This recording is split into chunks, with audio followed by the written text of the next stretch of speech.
Buenas tardes, bienvenidos.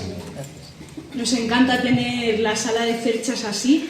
Es un inmenso placer poder contar con la compañía de Miguel Delibes de Castro. En nuestros encuentros literarios del año pasado, lo hablaba con María Teresa, con Luis, sobre la España, tuvimos un encuentro sobre la España vaciada. Tuvimos siempre a su padre, la figura de su padre, Miguel Delibes, y todas sus novelas como referencia. De hecho, recuerdo que en la entrega de premios de nuestro certamen de dramaturgia sobre el mundo rural hicimos una lectura preciosa de su obra El Camino, y luego también me recordaba hoy Luis que en el año 2021 contamos con una exposición también de ilustraciones del Camino que se llamaba Delibes Ilustrado, creo que es, ¿no? Y la tuvimos pues un mes y pico en nuestra sala de exposiciones del Patio de Comedias. Es decir, nuestra asociación en estos encuentros sobre el mundo rural ha tenido siempre a Miguel Delibes como una figura que además nos encanta. Este año podemos contar ya por fin porque es verdad que el año pasado quisimos contar con él, pero nos resultó muy difícil por problemas personales, y gracias a la insistencia de María Teresa y la perseverancia, pues este año por fin podemos contar y tenerla aquí. Y la verdad que por su formación estudió Ciencias Biológicas en la Complutense de Madrid, y por su trayectoria profesional, que nos ha adelantado, hemos estado tomando algo, y nos ha hablado pues el vínculo que tiene con el Parque Nacional de Doñana desde el año 72, que empezó a hacer allí su tesis doctoral, ¿verdad?, sobre el lince. Pues toda su trayectoria profesional en el mundo de la conservación del medio ambiente, pues creemos que es la persona idónea para cerrar estos encuentros literarios que este año los hemos querido hacer sobre medio ambiente y cambio climático. Lo acompaña en la mesa la periodista ciudadrealeña Cristina Bravo, actualmente directora del Centro Territorial de Radio Televisión Española en Castilla-La Mancha, y la primera mujer que lo ha dirigido. Presentó el canal 24 Horas, posteriormente se incorporó a la Delegación de Televisión Española Ciudad Real, y durante los años 2013 y 2014 ejerció como editora de los informativos de Castilla-La Mancha. Años en los que ha recibido varios premios a su labor periodística. Experta en temas relacionados con el medio ambiente, estamos también muy agradecidos de que se ofreciera para acompañarnos y para acompañar a Miguel en esta mesa. Les dejo a ellos. Quiero agradecer, terminamos hoy, cerramos estos encuentros literarios, y quería agradecer, sobre todo a la presencia, me decía María Teresa, agradece a los clubes de lectura que están casi al completo y que nos acompañan hoy. Qué pena que nuestro club de lectura pues no pueda estar hoy aquí, pero de verdad os agradecemos que nos acompañéis. Agradecer al Ayuntamiento siempre poner a nuestro servicio las instalaciones, a Julián y en general a los miembros de la Asociación Amigos del Patio por todo el trabajo que conlleva el organizar estos encuentros, y que a veces pues sacamos el tiempo de donde no lo tenemos. Es verdad, la gente que nos graba estos encuentros y que hace que se puedan ver en directo, a Miguel Ángel y a Sergio, muchísimas gracias, porque han estado aquí los tres encuentros pues grabando todo, y luego lo cuelgan, y es verdad, y no hace que estos encuentros puedan llegar a muchísima más gente. Muchísimas gracias, y doy paso a Cristina. Muchas gracias.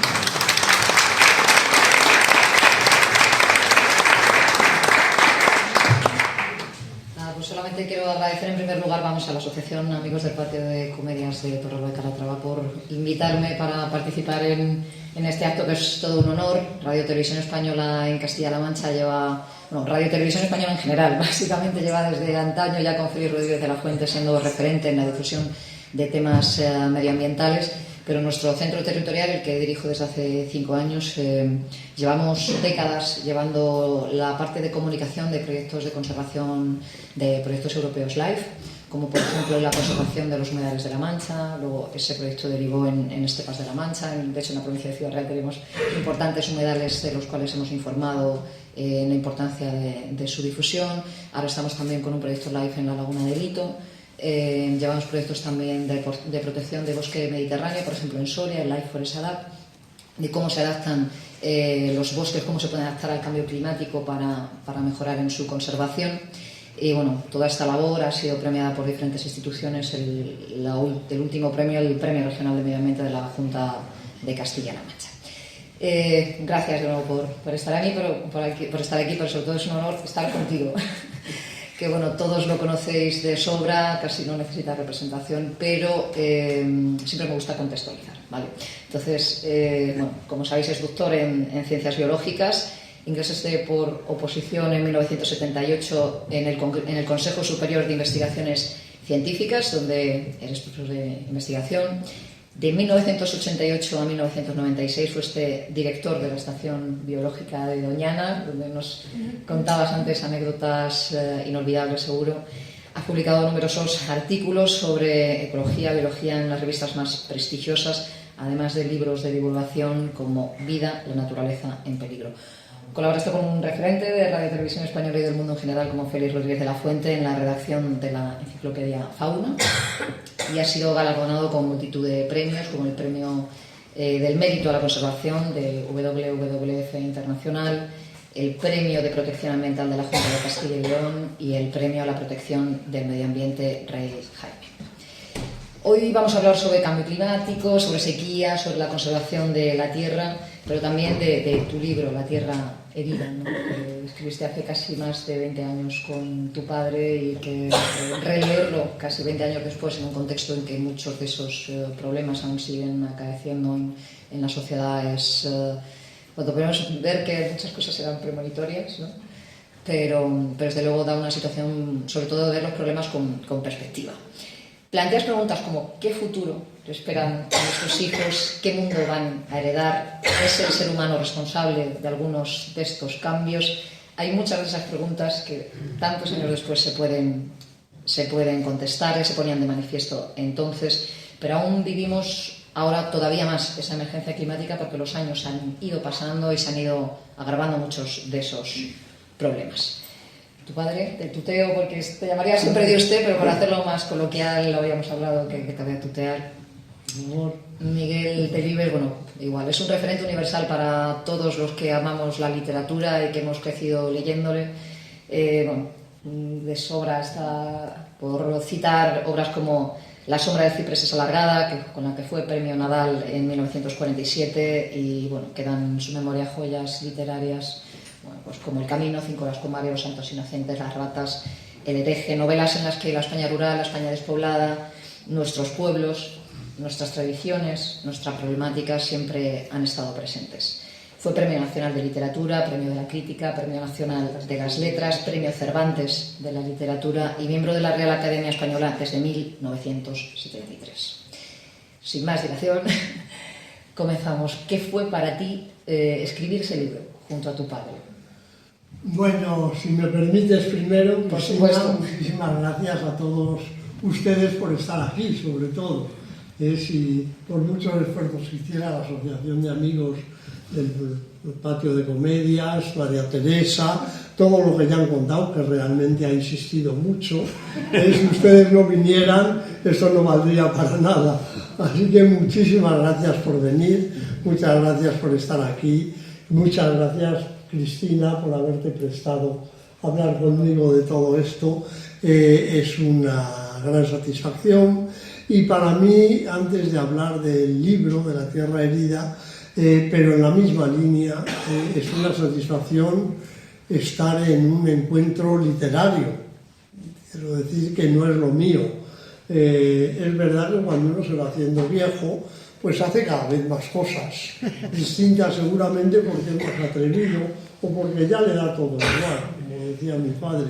Y ahora, si ya da todo igual, es todo lo mismo, entonces te atreves a hacer cosas que quizá no deberías hacer. Pero cuando María Teresa me habló de unos encuentros literarios donde iba a salir mi padre, donde se iba a hablar de La Tierra Herida, pensé que no podía decir que no. Cosas que ya se han recordado, como la exposición del camino que hubo aquí, como teatro relacionado con las obras de mi padre que ha estado aquí, Lola Herrera, Sacristán, que han pasado por este patio de comedias, hacían imposible que yo me echara para atrás, entonces tenía que venir. Es cierto que por razones personales el año pasado fue muy difícil salir de Sevilla y este año lo pactamos para que no pillara el nacimiento de un nieto por medio y la dije, María Teresa, te advierto que si nace el niño no voy a Torralba. Y dijo, bueno, pues vamos a dejarle plazo para que si no nace tras 10 meses y medio de embarazo, pues puedas estar. Entonces, hoy era posible y bueno, pues es una gran alegría venir y estar aquí. Es una satisfacción y me siento muy, muy orgulloso de protagonizar un encuentro literario, algo que mi padre llamaría también es adornarse con plumas ajenas, que decía él, bueno, me adorno un poco con plumas ajenas estando aquí. Y ya contestando a lo que Cristina me ha preguntado, pues pueden imaginar que fue muy emocionante para mí escribir La tierra herida junto a mi padre. Muchos años antes, exactamente 30 años antes, ya habíamos trabajado un poco juntos haciendo este sentido del progreso desde mi obra, que fue el discurso de ingreso de mi padre en la Real Academia Española de las Letras, ¿no? Entonces, en unas circunstancias, bueno, que acabaron siendo muy dramáticas, pero que ya empezaron regular. Mi madre estaba enferma, no se sabía muy bien qué tenía, y mi madre tenía mucha ilusión en que mi padre ingresara en la academia. A ella le hacía mucha ilusión que fuera académico, y no sé si verle vestido de chaqué en el acto de ingreso, pero le gustaba mucho que asistiera. Entonces yo era el mayor, soy el mayor de los 7 hijos, era biólogo, a mi padre le gustaba mucho la biología, la naturaleza, el campo, había tratado a Rodríguez de la Fuente, con el que yo también había trabajado, estaba trabajando esos años, y me dijo, mira, hijo, quiero hacer un discurso de ingreso a la academia que sea un grito ambiental, pero eso un grito de alarma sobre la situación del medio ambiente. Pero esto es difícil en una Real Academia de las Letras, de la lengua, ¿no? ¿Cómo coloco yo al medio ambiente en la Real Academia de la Lengua? Lo estuvimos pensando y entonces yo le sugerí que por qué no lo relacionaba con su obra, que a él le habían tildado de retrógrado porque defendía la vida en los pueblos, en el camino, por ejemplo, y que era un hombre reaccionario al progreso, porque defendía la vida en las pequeñas comunidades, donde todo el mundo se conocía, y yo le dije en 1973, pues esto ahora se entiende que puede ser progresar, conocer mejor a los vecinos, crecer desde donde uno vive, no necesitar ir a ciudades cada vez más grandes, tal y cual. Bueno, a él le entusiasmó esto, estuvimos trabajando y casi con el discurso terminado mi madre falleció cuando era muy joven, tenía 50 años, y para mi padre fue una depresión muy grande, le costó mucho seguir, y solo le hizo seguir la seguridad, la certidumbre de que mi madre quería que leyera el discurso de entrar a la academia. Entonces yo le ayudé mucho en esto porque digamos que yo era el profesional de aquello, ¿no? Y como los hijos teníamos entonces entre 20 y tantos y 13 años, éramos 7, pues mi padre ya hablaba un poco nuestro lenguaje universitario y decía, esto es mi tesina. te voy a nombrar director de la tesina. Era la tesina de licenciatura. Los mayores ya habíamos hecho las tesinas y él decía, pues yo ahora estoy haciendo mi tesina. Realmente, para escribir literatura, él se había informado relativamente, pero escribía más bien de ideas que tenía, de lo que oía, de personajes que conocía. Solo muchos años después, para escribir El hereje, se tuvo que documentar, tuvo que hacer un trabajo de documentación profundo, porque era una novela histórica con un fondo real, ¿no?, que ha sucedido, con lo cual tuvo que estudiarlo. Pero hasta entonces él escribía con cierta espontaneidad, le daba vueltas, hacía guiones, lo cambiaba, no tenía que estudiar nada. Para hacer esto sí que tenía que estudiar. Yo le pasaba libros o le pasaba apuntes, artículos y cosas de estas, y bueno, así salió El sentido del progreso desde mi obra, que en la academia sorprendió mucho. Hubo académicos a los que no les gustó nada, otros a los que les gustó mucho, a la gente le llamó mucho la atención, y pasados los años, pues la Real Academia de la Lengua lo ha reconocido como uno de los discursos relevantes defendidos o presentados en el último medio siglo. De hecho, esta colección que publica la Real Academia es de discursos relevantes leídos en la Academia, ¿no? Mi padre no lo ha llegado a ver, esta edición, pero hubiera quedado sin duda muy complacido. Y bueno, toda esta larguísima introducción es para contestar. Pasando los años, los editores, que ahora son, como sabréis en los encuentros literarios, los incentivadores de la creación de libros, o sea que ahora las musas son más bien el editor. La musa del editor es ganar dinero, y el editor hace de musa del escritor y le llama, ¿por qué no escribes esto? ¿Por qué no? Y no tienes idea sobre lo otro. Bueno, algo que inició José Manuel Lara en la editorial Planeta, pero que hoy hacen todos. Entonces a mi padre le llamaban editores para que escribiera una nueva sentido del progreso desde mi obra, actualizando lo que había ocurrido años después. Y sistemáticamente decía que él ya no podía escribir eso, que estaba viejo, que le había costado mucho. Realmente tenía entre 70 y 80 y tantos años cuando se lo pedían, ¿no?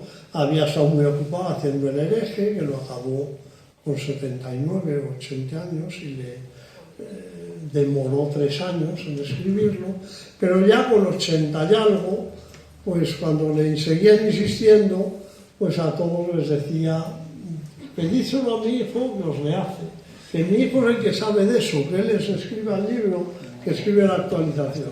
Y me llamaba por teléfono a Sevilla, desde Valladolid, Miguel, mira, que te van a llamar para que hagas un libro tal y cual. Diles que sí, porque a ti, bueno, como buen padre, me gustaba que su hijo hiciera cosas y que las hiciera bien y que tuviera prestigio, ¿no? A ver si les puedes decir que sí y tal.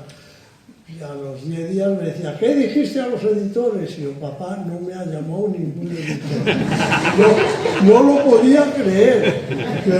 A él le parecía tan evidente que lo debía hacer yo, que no podía creer que no me llamaran.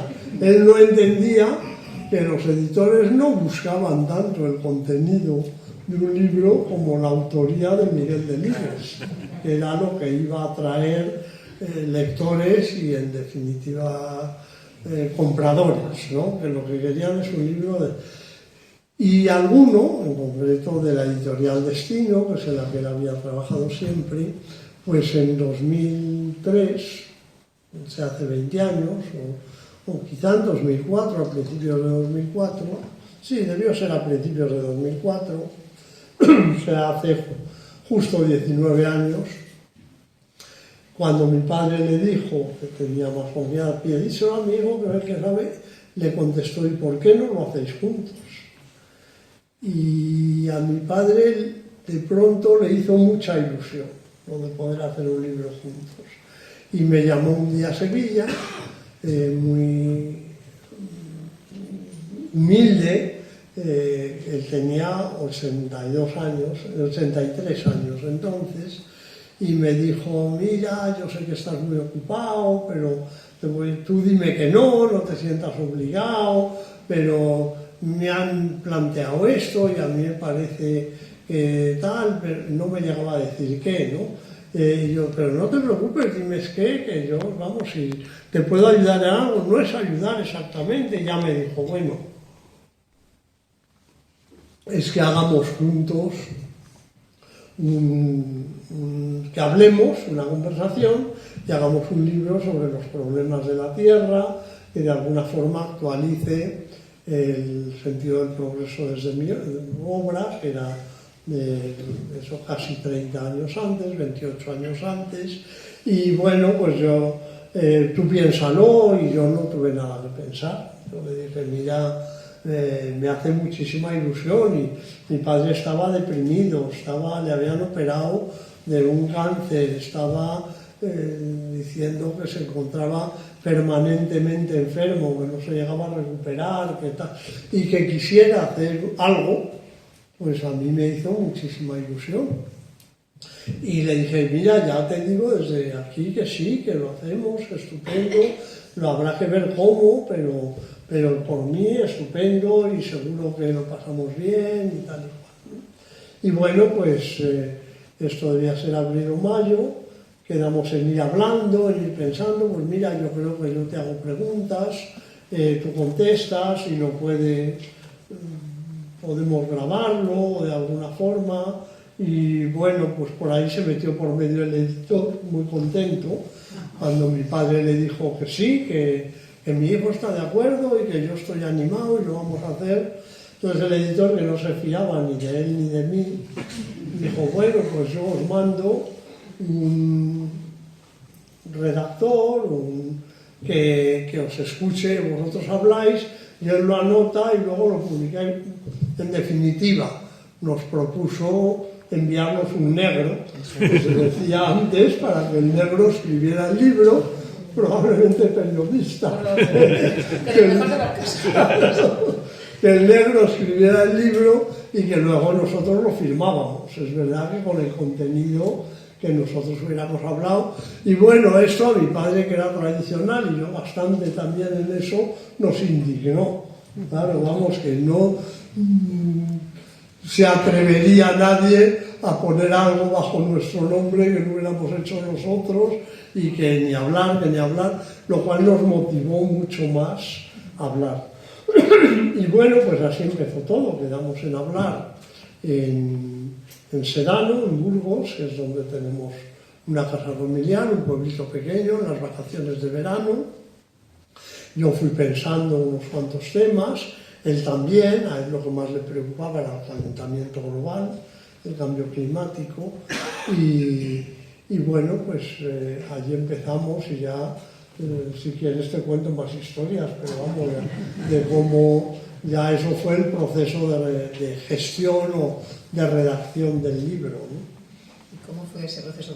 Tengo entendido que la creación fue durante el verano, que tuviste pues, alguna diferencia, esto por haberme leído el libro, alguna diferencia en el enfoque, ¿no? De como biólogo querías poner el enfoque en la pérdida de biodiversidad, tu padre a lo mejor en otros temas, y cómo es también, claro, para nosotros es Miguel Delibes, ¿no?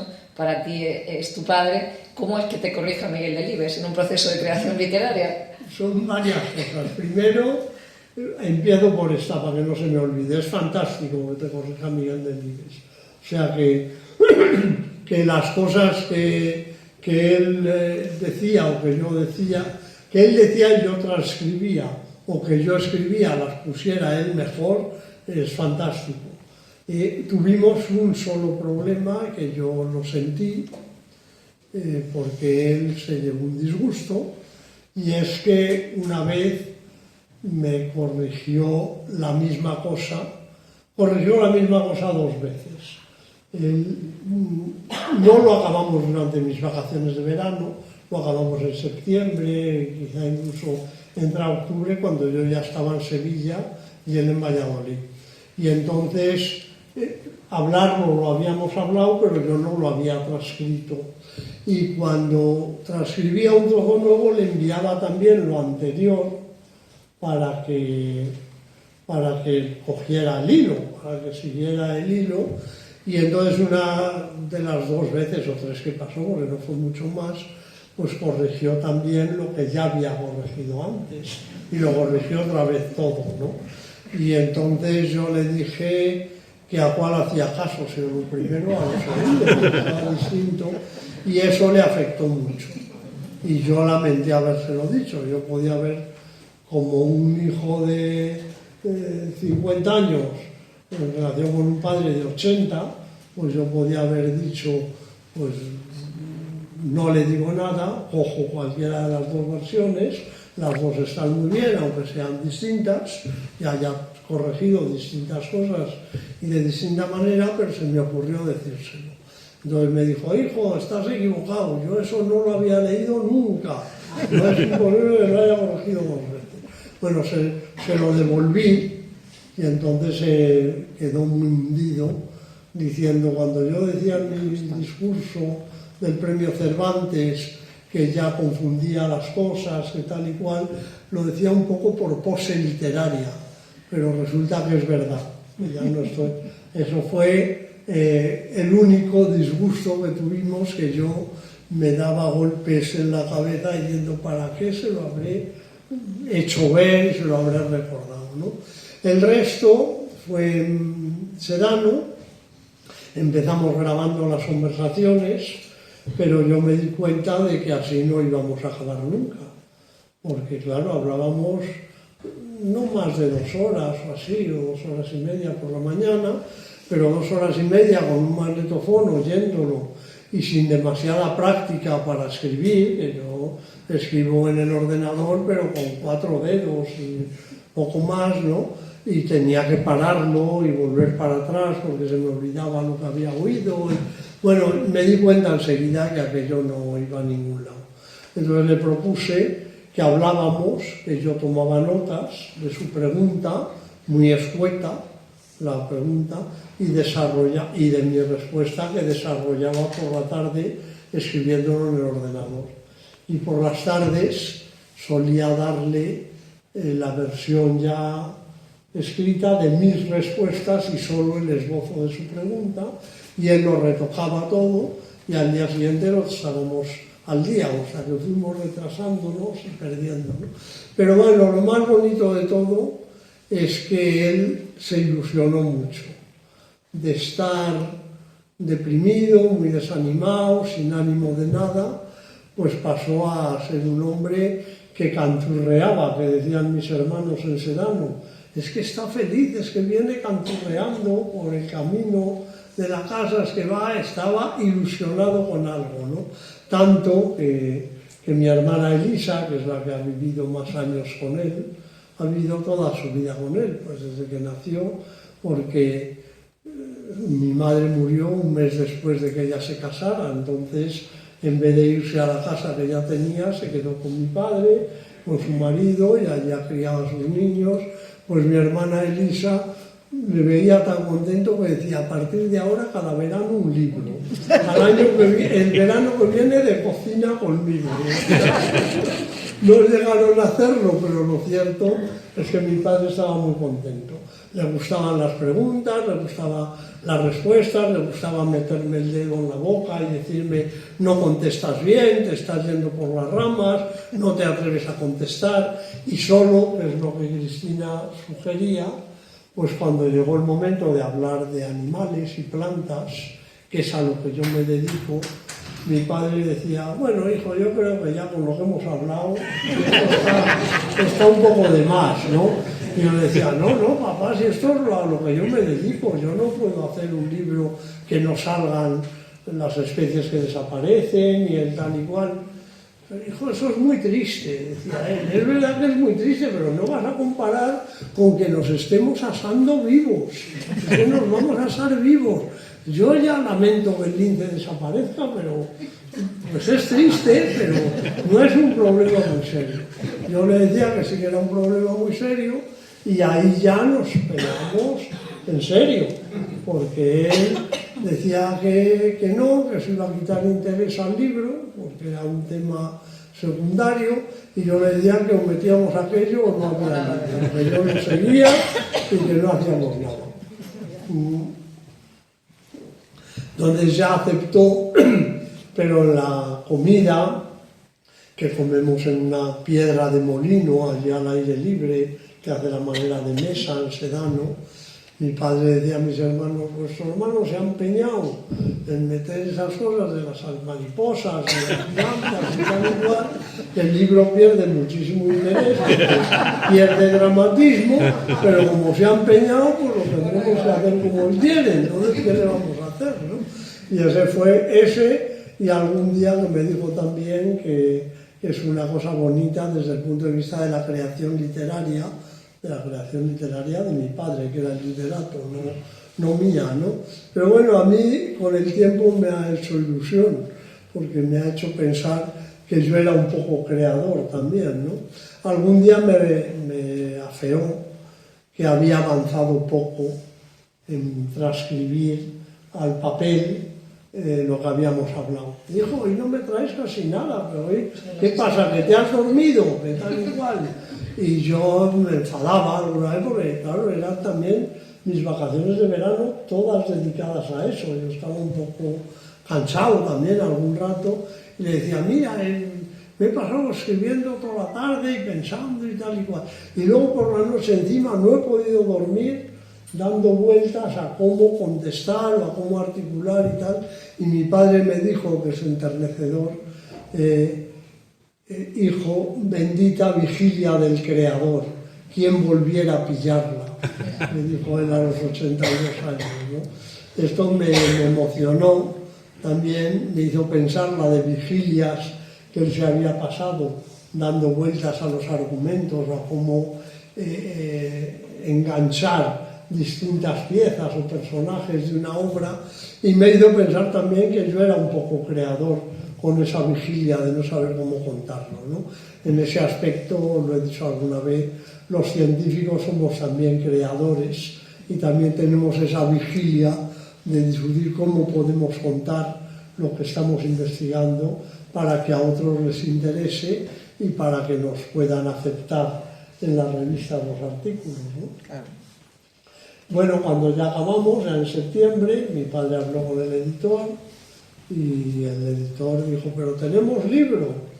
Y mi padre dijo, pues yo creo que sí, vamos a tardar un poco. Y cuando me enviamos el libro perfectamente hecho, sin ningún negro que lo hubiera corregido y sin tal al editor, terminado en octubre o por ahí, pues quedó completamente emocionado y el libro salió en el siguiente enero, a final de mes. Querían tenerlo en Navidades y se retrasó un poquito, yo creo que salió en los primeros días de enero. Dentro de esa exigencia de los padres a los hijos, que yo creo que es común en todos los que somos padres e hijos, ¿qué pensaría ahora al ver que casi 20 años después todo ese proceso de creatividad común sigue estando de plena actualidad y que muchos de esos problemas y conversaciones que tenéis entre los dos hace casi 20 años, no solamente esos problemas no se han solucionado, sino que en algunos casos se han agravado? Bueno, estaría muy desesperado, porque era más bien, tenía una tendencia al pesimismo.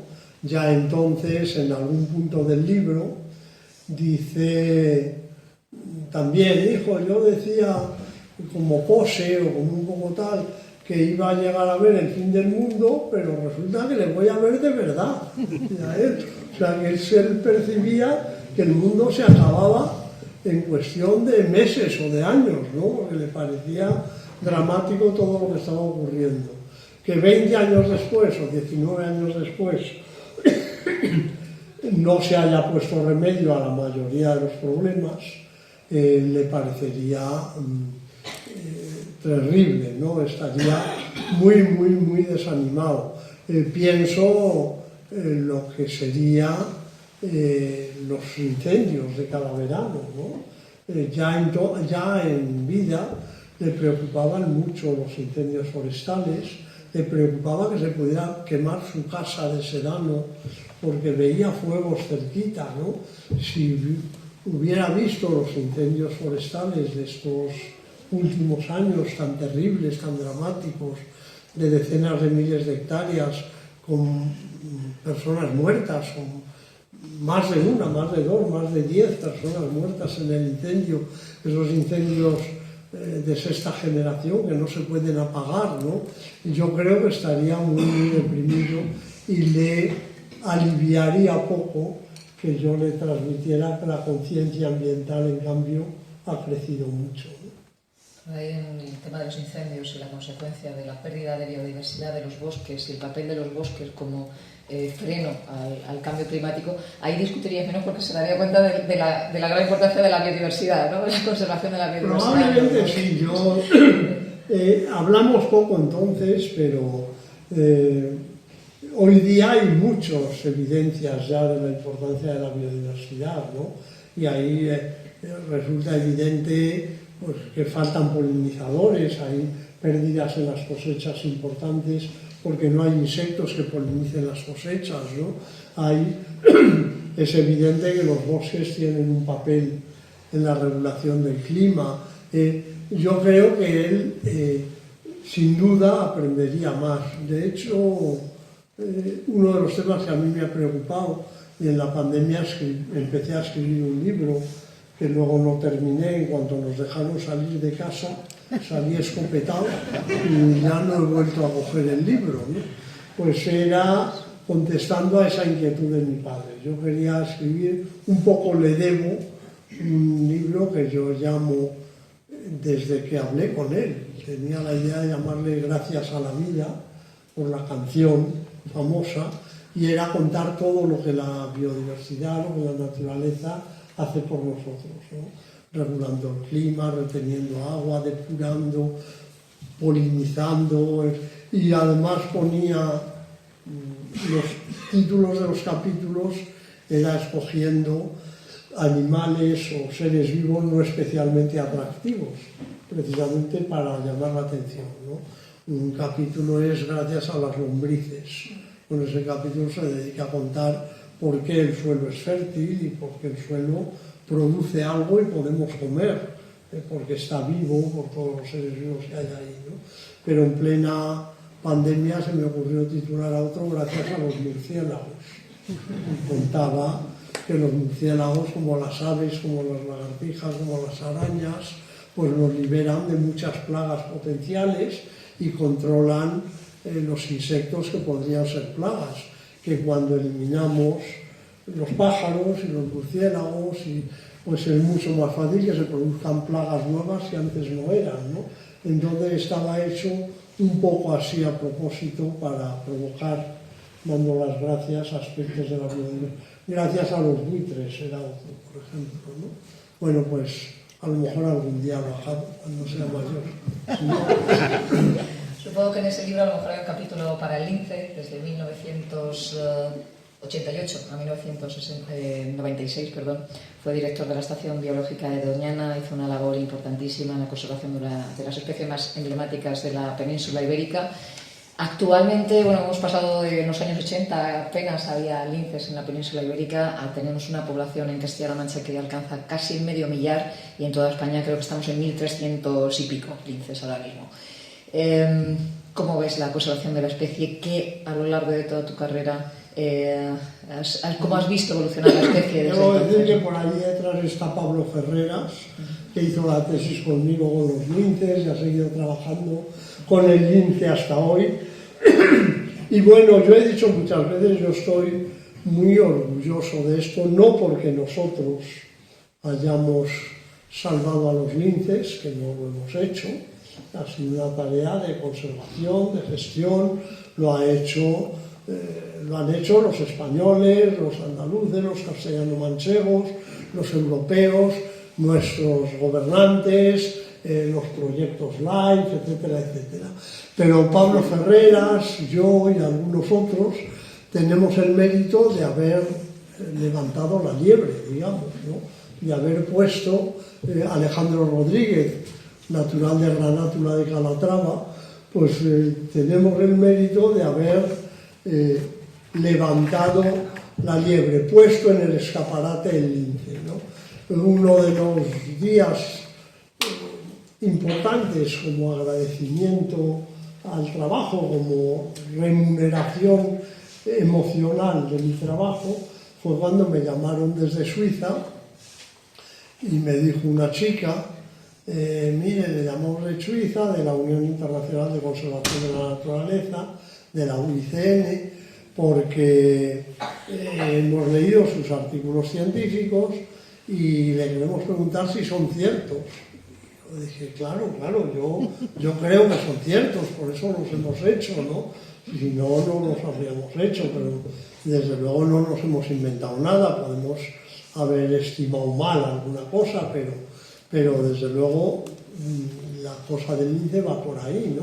Y es que si es así, estamos haciendo una revisión de todos los gatos, los felinos salvajes del mundo, y el lince ibérico sería la especie más amenazada de todo el mundo.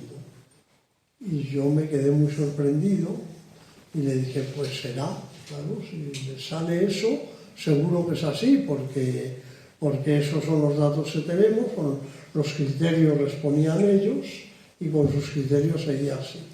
Y la chica me dijo, bueno, pues se lo agradecemos, les consultaremos alguna información, estamos haciendo un tal y cual, pero no podemos permitirnos que en el mundo se extinga uno de los 32 especies de gato salvaje y mucho menos que se extinga en un país rico, porque si se extingue en Liberia, pues nadie sabe en Liberia si se está extinguiendo o no, y probablemente los últimos se los coma alguien que no tiene otra cosa que comer, ¿no? Pero en España y Portugal, en Europa, no podemos permitirnos que se extinga aún. Y bueno, pues aquel fue el punto de inflexión realmente, cuando un organismo internacional como la IUCN se plantea esto, pues se puso en contacto con los gobernantes, incluso con los jefes de Estado.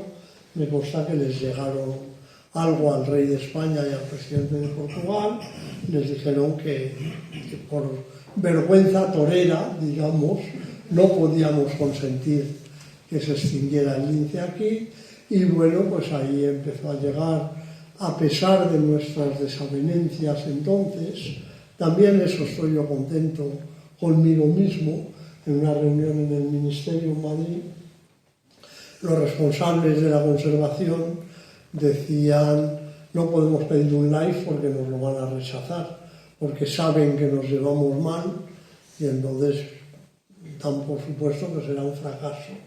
Y aunque no nos llevábamos bien, porque era real, había muchas desavenencias, pues yo fui el que di un paso al frente y dije, pero bueno, ¿quién se va a atrever fuera de esta reunión a decir que nos llevamos mal si nosotros decimos lo contrario? O sea, lo primero que hay que hacer es decidir que nos vamos a llevar bien. Estamos aquí todos los que nos tenemos que llevar bien. Es decir, que nos queramos más o menos, nos tengamos más aprecio personal o menos. Este es un programa de Estado y mundial, tenemos que salvar al lince. Entonces, si todos nosotros escribimos un proyecto, todos nosotros decimos que lo aceptamos, que aceptamos a los otros como socios y tal y cual, ¿quién se va a atrever a decirme no porque no os lleváis bien? Si no me llevara bien no hubiera firmado con este. Entonces se decidió, un poco a regañadientes, bueno, vamos a intentarlo. Aquel proyecto salió, fue el primer live, empezaron, y bueno, pues el siguiente paso fue poner de acuerdo, que en estos días con los problemas de Doñana vimos que no es tan fácil a un gobierno que entonces era socialista en Andalucía y del PP en Madrid para crear un centro de cría de linces, que no se ponían de acuerdo tampoco, y bueno, pues ahí también tuvimos algo que ver, y una vez que arrancó, pues como suele pasar en esas horas, una vez que arrancó y llegó el dinero, los científicos ya molestábamos.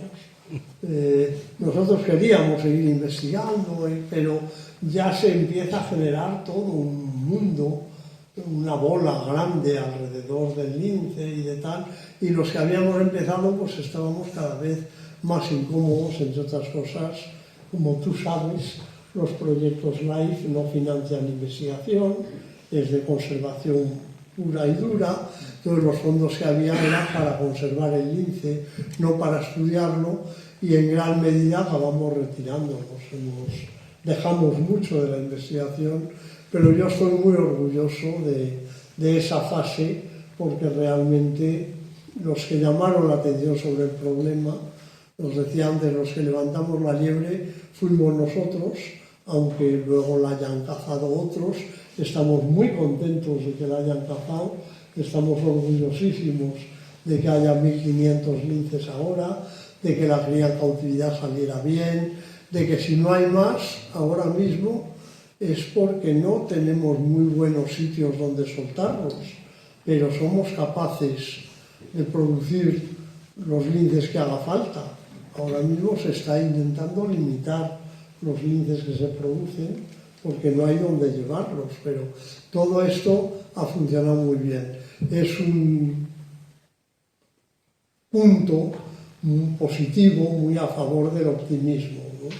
Hay un estudio por ahí de un señor americano, yo creo que es, que revela cómo van empeorando casi todas las especies, pero hay un 27% de especies en peligro en Europa y América han mejorado en los últimos 20 años. Es decir, que gastando dinero, trabajando en ello, se puede mejorar la situación de especies concretas, ¿no? Una de ese 27% es el lince ibérico. De hecho, es una alegría. El águila imperial es otra, en fin, hay. Los que hemos visto cómo ha evolucionado también en la región la población de la especie, desde luego ver también que la cría en libertad, no solamente los centros de cría, que citabas también el de la acebuche de Doñana, ver que la cría en libertad también en Castilla-La Mancha es uno de los grandes fuentes de cría de linces, de nacimiento ahora en libertad, es desde luego una alegría.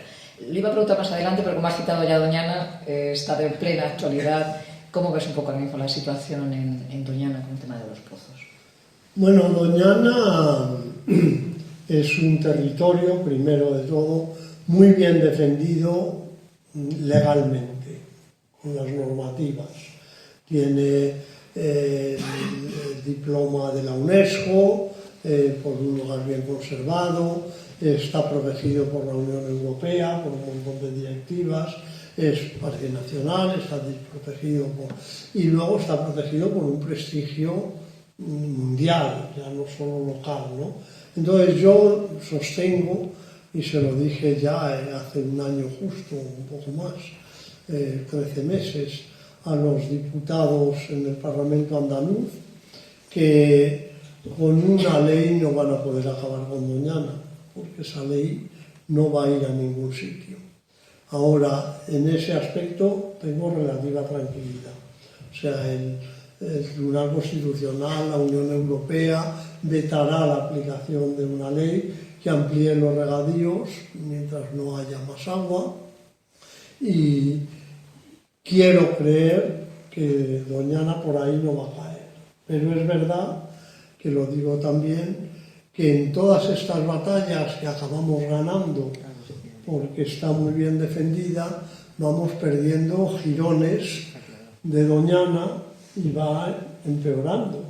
Doñana es, claro, el agua subterránea aparentemente no afecta a la inundación de las marismas, porque las marismas se inundan por la lluvia y por las avenidas de los arroyos y de los ríos, ¿no? Pero claro, cada año se inunda menos la marisma, llueve menos, que es el cambio climático, hace más calor, con lo cual se inunda un poco, pero se evapora enseguida, pero luego también los arroyos que antes llevaban agua, ahora se la chupan todas, porque el acuífero ha disminuido. Lo que eran acuíferos de descarga del acuífero, por donde el acuífero corría, en superficie, ahora son de recarga. Como el agua está muy abajo, cuando llueve el arroyo la chupa y la tira para abajo, con lo cual tampoco la marisma se inunda, ¿no? Entonces Doñana, cuando en los años 80 había un gran plan agrícola que se frenó, las zonas que ya se habían transformado, pues se dijo, bueno, en vez de regadío, de secano, muchas están abandonadas, pero eso ya no es, tienen todos sus tubos de drenaje por debajo y ya no es marisma que se inunde, ya no vale para los patos o para los gansos, sí que vale para las grullas, que están en sitios más secos y que van a comer allí, ¿no? Entonces, Doñana la veo con cierto pesimismo a largo plazo, pero más por problemas que ocurren fuera que por lo que ocurre dentro. En cuanto a la ley actual, ya digo que yo creo que no va a salir, pero es una ley muy rara. Es una ley muy rara, es como si hicieran una ley que digan que a cada uno de ustedes esta tarde se les va a llevar a su casa en taxi. Es raro, ¿no? ¿Quién va a llamar al taxi? Pero el que hace la ley puede mandar al taxi que vaya. ¿Quién paga el taxi? ¿Usted? ¿O le paga la Junta de Comunidades que hace la ley? O sea, decir en una ley, declaramos que tú puedas regar cuando alguien te traiga el agua, es una ley muy rara, porque supone que mientras no llegue ese agua, que caso de que pudiera llegar tardaría 20 años o 30, porque habría que hacer todas las infraestructuras que no se harán probablemente porque no hay agua que llevar, pues los agricultores seguirían siendo igual de ilegales que ahora. Entonces eso es muy raro.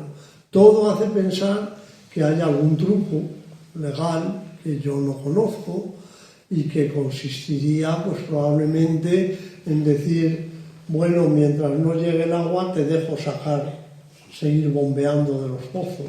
Eso en la ley no lo pone, pero a lo mejor si la ley te otorga un terreno de regadío, tú puedes decir, como no me han traído el agua para regar, yo la cojo de donde pueda, entonces sigo bombeando, que sería malo para Doñana. Otra posibilidad, que es lo que temen los agricultores del pueblo de Almonte, es que agricultores legales que tienen concedidos derechos de agua subterráneo, pero que se les van a quitar porque hay ya aprobado un trasvase, digan, bueno, pues ese trasvase se queda para los nuevos legalizados y los viejos se quedan con sus pozos, con lo cual también sería malo para Doñana. O sea que la única posibilidad de que esa ley cambie algo es perjudicando a Doñana. Ahora mismo van a llegar agua superficial antes de 2025, ha dicho la ministra. Es una obra que compete al Ministerio y es la obra que la Junta de Andalucía dice que tiene que llegar para los nuevos regantes. Pero eso está todo otorgado ya a otros que tienen derechos desde siempre, que están regando en terrenos de regadío legales, ¿no? Con lo cual existe la posibilidad de que digas, bueno, como tú tienes ya un puesto de trabajo legal, el tuyo es ilegal, pero lo que te íbamos a dar a ti se lo damos al otro para que no sea ilegal. Pero entonces tú sigues extrayendo el agua, ¿no? Entonces es todo muy raro, es muy raro. Yo creo que no va a salir adelante. Hoy me ha leído Isabel, cuando veníamos, se venía viendo en el teléfono una noticia que sale en el periódico, que cuando hemos salido de Sevilla yo no conocía y no había salido, que es que el gobierno, el presidente del PP andaluz, que es presidente de la Junta, ha ordenado que se paralice el proceso, el desarrollo del proyecto de ley en el Parlamento hasta las elecciones, con lo cual aparentemente han pensado que el ruido que se arma, yo era uno de los convocados a intervenir en el Parlamento otra vez, que el ruido que se va a armar les perjudica más que los beneficia de cara a las elecciones del 28 de mayo, con lo cual por ahora va a estar un mes, casi un medio mes, algo más de medio mes, 24 días paralizada hasta ver qué pasa, ¿no? y una vez que hayan pasado las elecciones seguramente van a tener menos prisa, con lo cual yo sinceramente creo que la ley no saldrá adelante. Pero eso no quita para que mi percepción de Doñana en este momento sea pesimista. Hacía tiempo que yo no iba, porque cada vez es más difícil ir al interior de Doñana, ¿no? Cuando nosotros vivimos allí, Isabel y yo, hace 50 años, nos obligaron, iba a decir entre comillas, sin comillas, a mí el director de la reserva me dijo: si quieres que te den una beca, te tienes que comprometer a vivir aquí, porque nadie quería vivir allí, y entonces iban los visitantes y los turistas y querían ver el Águila Imperial, los flamencos y los biólogos. Y si no había ninguno, pues allí había que tener por lo menos un biólogo al que el visitante preguntara cosas y tal y cual. Bueno, dijimos que sí, pero entonces es que estábamos aislados, con caminos de tierra, con carreteras muy malas, a 2 horas o 2 horas largas de Sevilla, sin correo, sin electricidad. Ahora mismo dentro de Doñana hay fibra óptica, hay internet, se tarda menos de 1 hora en ir y volver a Sevilla, y ahora y te hacen la cama, si hay suerte, y te hacen la comida, con lo cual todos los biólogos quieren vivir allí, y ahora mismo en vez de obligarte te restringen. Si no tienes un proyecto y si no demuestras que es necesario ir para investigar, pues prefieren que no vayas. Yo hacía tiempo que no iba, fui hace unos meses, he vuelto a ir hace 3 días, el 1 de mayo, con una visita de amigos en la cooperativa que lleva las visitas, y en el medio de la laguna de Santa Olalla, que es la laguna más grande y que estaba inundada siempre, hay un montón de árboles ahora, se ha llenado de árboles, ¿no? Fue quizá la imagen que más me golpeó, ¿no? Ver lo que veías desde un alto, que ves toda la laguna siempre inundada, o seca, más bien seca en verano, pero pelada, esperando que lloviera para inundarse, y ahora tiene árboles ya de varios metros de altura en el medio, taráis, que están creciendo muy deprisa, a los que seguirán otros, y que probablemente hagan que allí se forme una isla boscosa y ya no sea laguna nunca más, ¿no? Pues esto realmente me sobrecogió.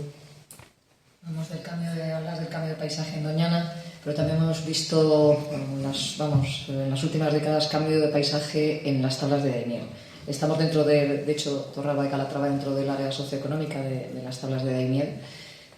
Ahora mismo estamos en un periodo de sequía importante, todos sabemos que hay ciclos húmedos, ciclos secos. Las tablas los han vivido de todo tipo en los últimos años. Yo, de hecho, coincidí, como redactora en Ciudad Real, en el incendio de Turba del 2009. Me acuerdo de hacer reportajes desde allí para el Telediario, para la 2, y era prácticamente como si estuvieras andando en una superficie lunar, o sea, directamente que se cayera en la tierra para abajo por el hueco que dejaba el sustrato completamente vacío, ¿no? de la quema de la turba, ¿no? Después de aquello, que parecía irrecuperable, vino un ciclo húmedo, vinieron muchas cosas y volvimos incluso a ver las tablas se recuperaron, brotar agua de los ojos del Guadiana, ¿no? Ahora mismo la situación de las tablas es otra, de nuevo, hay menos de 200 hectáreas inundadas de las 2000 inundables. Hay ahora mismo voces a favor y en contra del trasvase hacia las tablas, ha habido escritos de científicos en un lado y en otro. ¿Qué opinión te merece esto y qué futuro le ves al parque nacional? Pues si soy sincero, tengo planteamientos muy contradictorios, pero por no engañar, yo no he firmado la declaración de científicos a favor del trasvase a las tablas de Daimiel. Luché mucho por las tablas de Daimiel como parques nacional con Cosme Morillo, amigo de Cristina, cuando hacíamos la enciclopedia de la fauna con Rodríguez de la Fuente. Veníamos desde Madrid los fines de semana, hicimos reportaje, convencimos más Cosme, debo decir, Cosme era el líder de aquel grupo. Convencimos a Rodríguez de la Fuente de que hablara con los ministros de la época y les convenció de hacer un parque nacional, y así nació. Debo decir a propósito de eso que hay gente que, en mi opinión, iba a decir mancilla, no sé si es muy fuerte la palabra, el recuerdo de Rodríguez de la Fuente diciendo que no fue un buen ecologista, y me han dicho muchas veces, a ver, ¿cuándo se manifestó Félix a favor de tal y cual? Y siempre contesto un poco molesto que manifestarse es un medio, no es el fin. Los ecologistas nos manifestamos para que no saquen más agua del subsuelo de Doñana. Si tuviéramos un Rodríguez de la Fuente que hablara con el ministro y el ministro dijera que no saquen más agua, no nos manifestaríamos. Rodríguez de la Fuente no necesitaba manifestarse, pero conseguía mucho más que nosotros en la calle. Nosotros teníamos 20 y tantos años y podíamos chillar mucho, lo más que nos hacían era pegarnos con la porra un poco allí para que despejáramos la calle, ¿no?, en Madrid. Pero Rodríguez de la Fuente tenía otras posibilidades y Daimiel se hizo en gran medida por su presión, ¿no? Pero bueno, decía que yo no he firmado ese manifiesto a favor del trasvase para salvar las tablas, y creo que lo podréis entender. Por lo que os digo que mi posición es difícil y mi visión contradictoria. Yo presido el Consejo de Participación, que es como el patronato del Parque Nacional de Doñana, ¿no? En el Parque de Doñana, en ese Consejo de Participación, está el Gobierno de España, la Administración Central, la Administración Autonómica, todos los alcaldes, las universidades, las organizaciones agrarias, distintos representantes ecologistas, de distintas actividades tradicionales, agricultores, cazadores, tal y cual. Somos 50 y tantos miembros, ¿no? Bueno, en el Consejo de Participación estamos diciendo, con mucha dificultad, que se deje de sacar agua del subsuelo para salvar Doñana. Entonces, yo no me siento nada cómodo diciendo que se puede salvar Daimiel trayendo agua de otro lado mientras se sigue extrayendo para regar, porque los agricultores de La Mancha tengan unos derechos que los de Doñana no tienen, ¿no? Nosotros pedimos que se limite la agricultura en Doñana a la carga del acuífero, que no se saque más agua de la que se está recargando con las lluvias. Entonces, con ese criterio que yo pretendo imponer a los agricultores locales, no puedo firmar que en otros sitios las cosas se arreglen llevando agua de fuera, ¿no? Lo que no quita para que cuando ha venido agua yo lo haya visto y me haya gustado. Dentro de las tablas de Daimiel, las tablas beben de ese acuífero 23, que es como esa esponja subterránea, ¿no?, que nutre allí al acuífero. Hay que entonces confiar en la llegada de un ciclo húmedo de precipitaciones, teniendo en cuenta que estamos asistiendo a una época de altas temperaturas, de un calentamiento global, de un aumento de las temperaturas casi... Yo sinceramente creo, desde luego, que es posible y probable que haya algún año húmedo. Ya nos toca. Claro, en Doñana les decía que cada año hace más calor.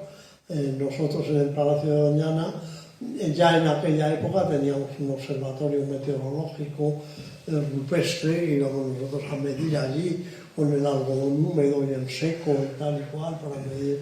Y bueno, pues hay un registro de 50 años y la temperatura media anual es más de 1,5 grados más alta ahora que hace 50 años, ¿no? Es mucho menos probable que hiele. Entonces pasábamos mucho frío, pero había muchos días de invierno que estaban los charcos helados. Ahora los hay también algún día, pero muchos menos.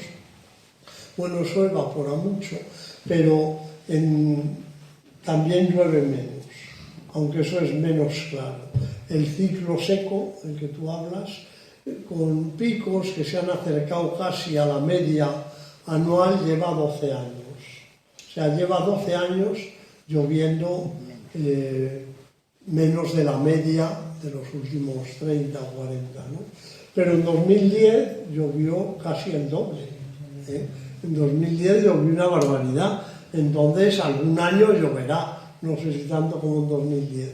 Lo que sí que es cierto, y eso me temo que sea incambiable o difícil de cambiar, es que los ciclos secos son cada vez más largos y los ciclos húmedos cada vez más cortos. Igual que puede venir un verano fresco, pero lo probable es que haga más calor del que hacía antes en verano y menos frío del que hacía antes en invierno. O sea que es una cuestión estadística, probabilística, y ahora mismo lo más probable es que vaya haciendo más calor. Ya saben todos, los 10 años más cálidos en el mundo están entre los últimos 12 o 14, ¿no? Entonces, lo normal es que siga así, pero habrá algún año que sea más fresco y no sea... Igual pasa con la lluvia, ¿no? Habrá algún año que llueva bastante más de lo que esperamos, pero es más fácil prepararse para las épocas secas, ¿no? En el libro que repasaba yo hoy en el tren, viniendo para acá, para hablar contigo, hablamos de que probablemente haya que cambiar los cultivos y cultivar en España cultivos como el sorgo o el mijo, que eran de africanos, que se cultivaban en sitios secos y cálidos que necesitan menos agua, menos riego, ¿no?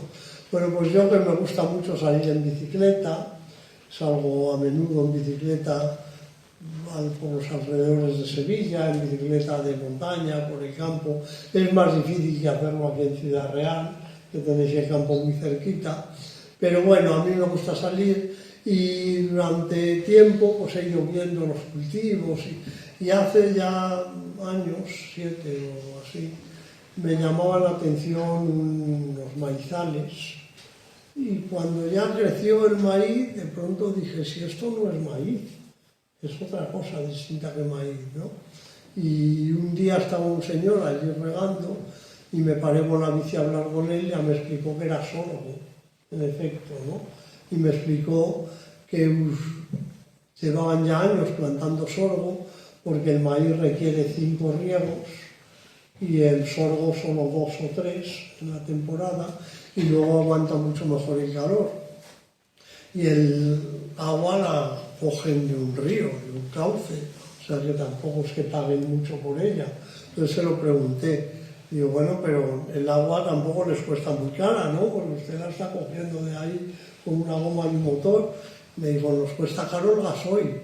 O sea, hay mucha diferencia de precio entre regar 2 o 3 veces y regar 5 de cada primavera. Y para mí fue también un golpe de realidad, ¿no? Yo había escrito en La Tierra Herida, había contado a mi padre, tendremos que sembrar sorgo, pero también un poco como quien cuenta algo probable, ¿no?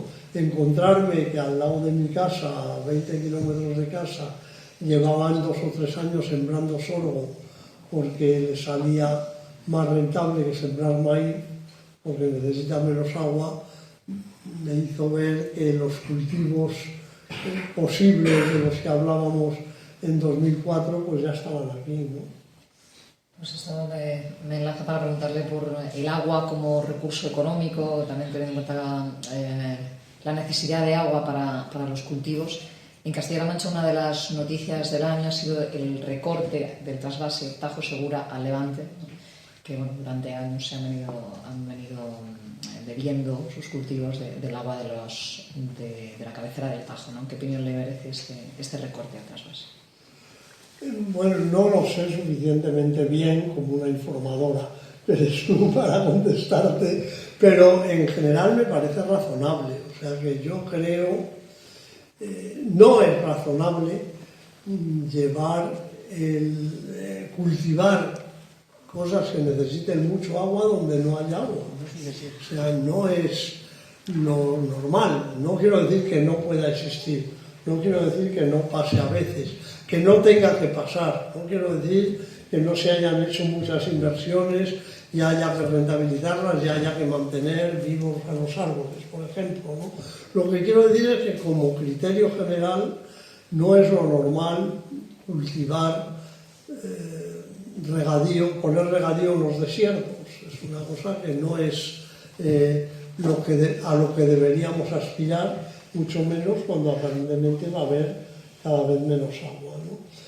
Dicho eso, pues que es aplicable también a Doñana y a muchos otros sitios, ¿no? Pues se desprende que me parece normal que recorten, ¿no? También en el libro decimos, a la gente le puede parecer muy normal, si aquí hay mucha agua y allí no, pues la llevamos porque les hará falta, que depende de lo que llames falta, ¿no? Que si es para alimentar el turismo o urbanizaciones, pues probablemente eso no es tanta necesidad, ¿no? Entonces yo creo que esto hay que ponderarlo mucho y luego ahí, alguien me decía el otro día, el drama del Mar Menor en Murcia, de alguna forma es una consecuencia indirecta del trasvase. O sea, sin agua del Tajo no se hubiera podido regar tanto y contaminar, nitrificar tanto, fertilizar tanto el Mar Menor, ¿no? Con el agua disponible cerca eso nunca hubiera ocurrido. Entonces yo creo que todo esto hay que planteárselo con unos criterios más modernos de los que teníamos hace medio siglo, hace los años 60, donde se hacían tantas presas y parecía que con ingeniería podíamos arreglarlo todo, ¿no? Y lo cierto es que mucho de lo que hemos querido arreglar lo estamos estropeando desde el punto de vista ambiental y creo que eso hay que replanteárselo. A ese respecto me acuerdo también de los agricultores de Doñana piden que se haga una presa más por allí, porque algún año que llueve se puede recoger agua, los que no llueve pues no se puede, ¿no? Me acuerdo de lo que decía un hidrólogo de lo que ellos llamaban la nueva cultura del agua de la Universidad de Zaragoza, que decía pedir nuevos embalses, pedir obras de infraestructura, trasvases, tal y cual, cuando en sequía, cuando no hay agua, es como cuando eres pobre pedir que te regalen una cartera. La cartera no te arregla nada, tienes que pedir el dinero o el agua, pero las obras es como la cartera, no solucionan nada, ¿no? Una cuestión ahora de contaminación, que es otro de los aspectos que también trata en el libro, y ya con su padre en esas conversaciones se preocupaban por las consecuencias de la contaminación en muchos aspectos, incluso en la salud de las personas. Eso no ha cambiado, incluso hemos ido a peor con toda esa contaminación. Es verdad, sí, eso hemos ido a peor. Hemos ido a mejor solo en el conocimiento, sabemos mucho más de cuánto contaminamos, de con qué contaminamos, de las decenas de miles de productos raros que somos capaces de fabricar y soltamos luego por ahí sin saber qué efecto pueden tener al respirarlos o al beberlos con el agua o al comerlos porque están en las plantas que luego nos comemos, ¿no? Esto sabemos mucho más, lo cual ayuda a decir, bueno, podemos prevenirlo. También ha mejorado la conciencia de que eso es un problema, ¿no? Pero lo cierto es que el resto no, es decir, que seguimos contaminando más de lo debido, los fertilizantes son un problema importante, es decir, que en Doñana, y perdonen que hable tanto de Doñana, pero llevo unos meses, bueno, llevo años preocupado por esto y unos meses que no hablamos de otra cosa, pero en Doñana se habla de desaladoras ahora.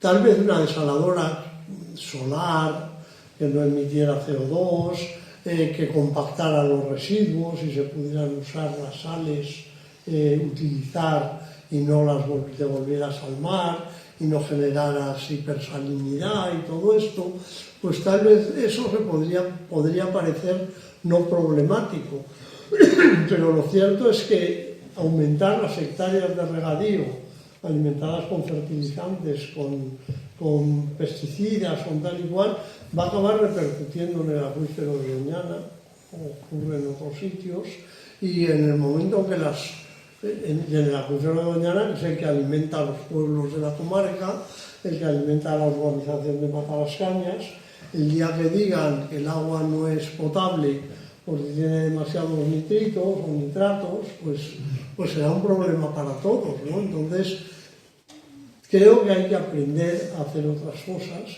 y ser capaz de limitarse, y eso sí, lo que hagamos, hacerlo muy bien. Es decir, cultivar menos, pero cultivar mejor, y eso es muy difícil de hacer.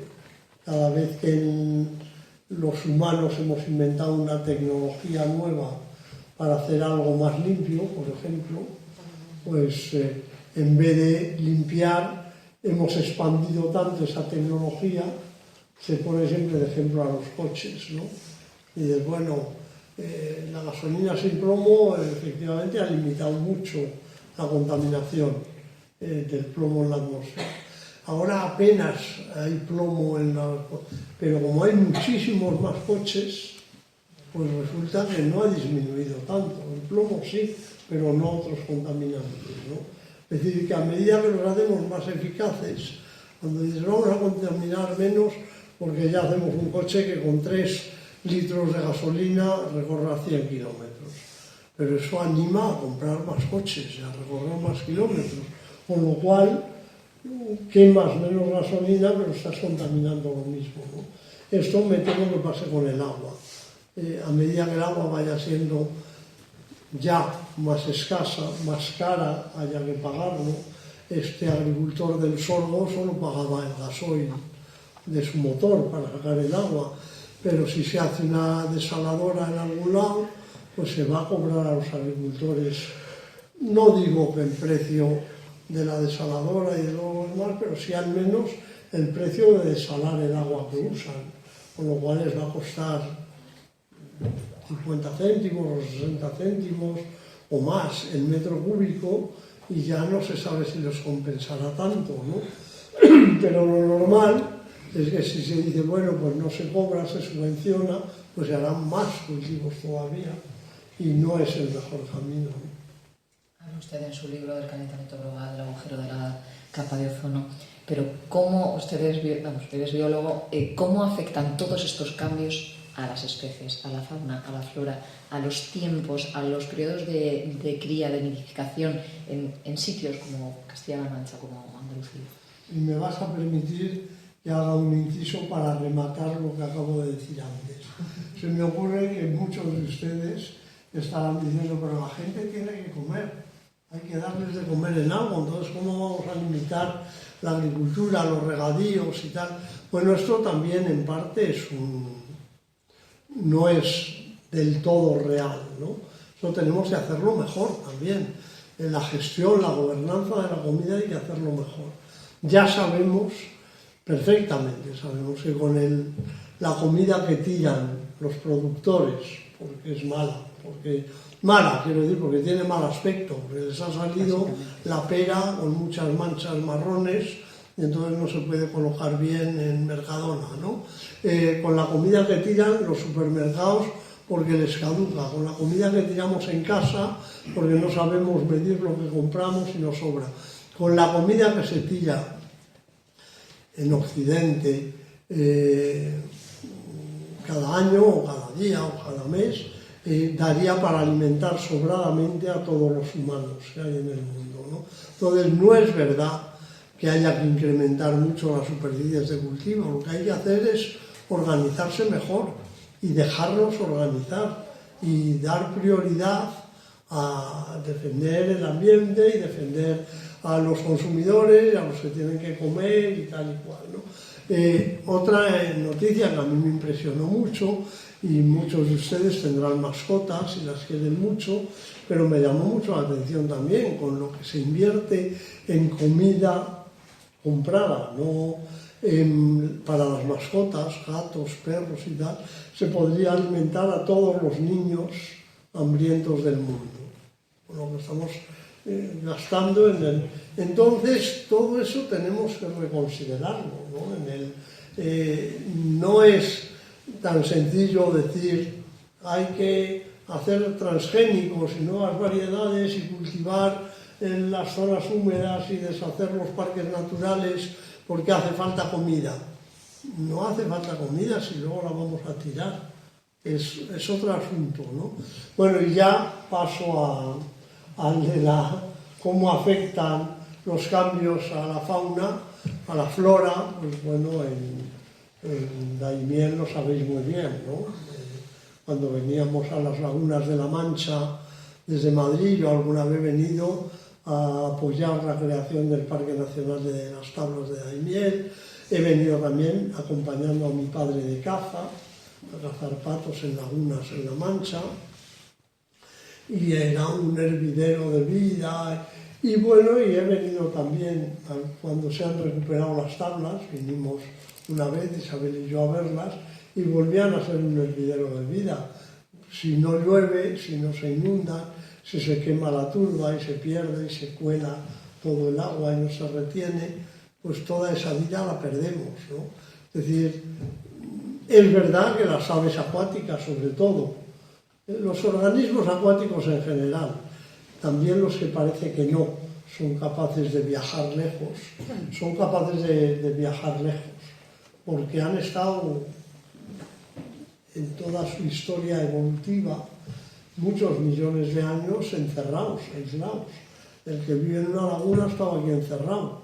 Entonces, para que sus hijos viajen por ahí, por colonizar otros terrenos, tiene que inventar mecanismos de dispersión. Por ejemplo, con el viento, o por ejemplo, en el buche de las aves acuáticas. Entonces, hay muchas plantas que sobreviven a que las aves se las coman, y cuando luego en otro sitio lo echan, pues son capaces de enraizar, hacer las semillas germinar allí. Hay muchas larvas que se pegan a las patas de las gaviotas o de los patos y así viajan de una laguna a otra. Es decir, son buenos dispersantes. Y eso es verdad, con lo cual ahora se dice, el otro día decía alguien, todos los flamencos de España están en la albufera de Valencia, porque es donde hay agua. Y bueno, es verdad que habrá muchos, ¿no?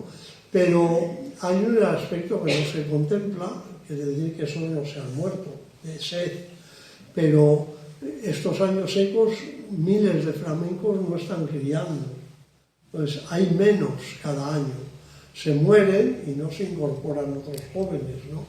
Las aves que crían en Daimiel no pueden colonizar otras lagunas de la Mancha porque no están criando, ¿no? Bueno, esto es resultado de las pérdidas de hábitat, que tienen mucho más efecto actualmente con las aves esteparias, es dramático, también aquí en La Mancha, con las avitardas, o todavía más los sisones, las gangas, las ortegas, ¿no?